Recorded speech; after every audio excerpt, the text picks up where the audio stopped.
आकाशवाणी हो रही है, अरे कंस कंस मत भूल। बहुत खुश होकर के जा रहा है कि मैं अपनी बहन को ससुराल छोड़ने जा रहा हूं।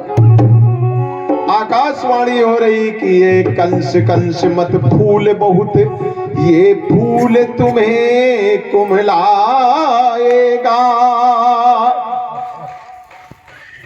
इसके ही बेटे के द्वारा तू स्वर्ग लोक को जाएगा।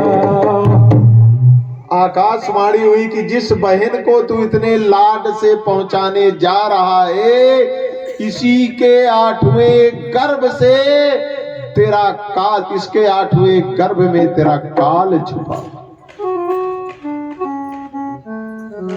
जब ये शब्द सुना तो कंस को जूड़ी चढ़ गई, सोच में पड़ गया कि इसके 8वीं संतान, इसकी 8वीं संतान मेरा काल बन करके आएगी। काहे कि मेरी ये बहन है। बदल गया सब ढंग। देव की एक ऐसी बेटी है, खुशी खुशी विदा होकर के चली, लेकिन ससुराल नहीं पहुंच पा रही। ये भी तो कर्मों की गति है। सारे कार्य बढ़िया हुए लेकिन ससुराल नहीं पहुंच पा रही। आकाशवाणी हो रही इसका 8वां गर्भ। ये बताइए कन्हैया तैयार हो गए हैं क्या? कहाँ है? घर में। जब जरूरत पड़ेगी तब ले आ। तुम काहे को लाओगी? वही लेके आएंगे वसुदेव महाराज। बोले आनंद कंद भगवान की जय हो। सज्जनों, देवकी, कंस ने सुना कि देवकी के 8वीं संतान मेरा काल बन करके आएगी। अपनी बहन के बालों को पकड़ा, रथ पर से नीचे ले आया। जिस बहन को वो इतना प्रेम करता था, आज उसको रथ से नीचे गिरा रहा है। बालों को पकड़ के देखिए, दुल्हन बनी हुई बहन, 16 श्रृंगार हुआ है, धूल में मिला रहा है, लुटा रहा है धरती पर, और तलवार निकाल करके अपनी बहन को मारने जा रहा है कि जब बांस ही नहीं रहेगा तो बांसुरी कैसे बजेगी? जब मैं इसी को मार डालूंगा तो इसकी 8वीं संतान कैसे होगी? सज्जनों, उसी समय वसुदेव महाराज आए, कहने लगे कंस, नारी को यदि आप मारेंगे तो दुनिया आपको थूकेगी कि एक राजा हो करके नारी पर, वो भी अपनी बहन की हत्या कर रहे हो। ऐसा मत करिए।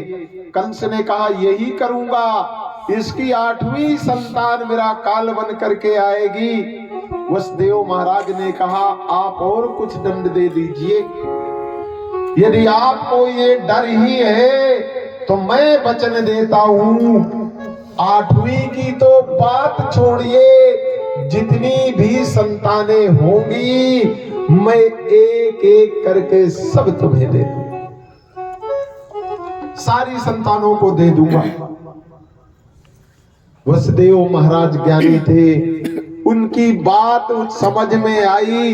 कंस ने कहा ठीक है, यदि तुम ऐसा करोगे फिर भी मैं तुम्हें तुम्हारे घर नहीं जाने दूंगा। जब तक 8 संतानें नहीं हो जाती तुम मेरी जेल में रहो। ससुराल देवकी नहीं गई। पहली ऐसी देवी है जिसका ब्याह हुआ, दुनिया में सबकी बेटी का ब्याह होता है, ससुराल जरूर जाती, चाहे एक दिन के लिए ही जाए। लेकिन देवकी ससुराल को जाना ही नहीं कि मेरी ससुराल है कहां। जेल में ले जाकर के कंस ने अपनी बहन और बहनोई दोनों को डाल दिया, पहरा जेल में लगवा दिया। समय की गति न्यारी, पहली संतान देवकी को जेल में हो रही। पहली संतान जेल में हुई, वसुदेव महाराज उस संतान को ले लिए देवकी से और कहने लगे, लाइए इसे मैं कंस को दे करके आता हूं। जिस माँ ने संतान पैदा किया हो वो कौन सी ऐसी माँ होगी कि जो अपने बालक को दे देगी? नहीं दे रही है। वसुदेव महाराज ने तुरंत ले लिया, बोले मैंने वचन दिया है। कंस महाराज के दरबार में पहले बच्चे को ले करके वसुदेव महाराज पहुंच गए। दरबार लगा हुआ है, ले गए उनके पास। कंस ने कहा, क्या है वसुदेव? बोले मैंने जो वचन दिया था वो पहली संतान आपके सन्मुख लेकर के आया हूं।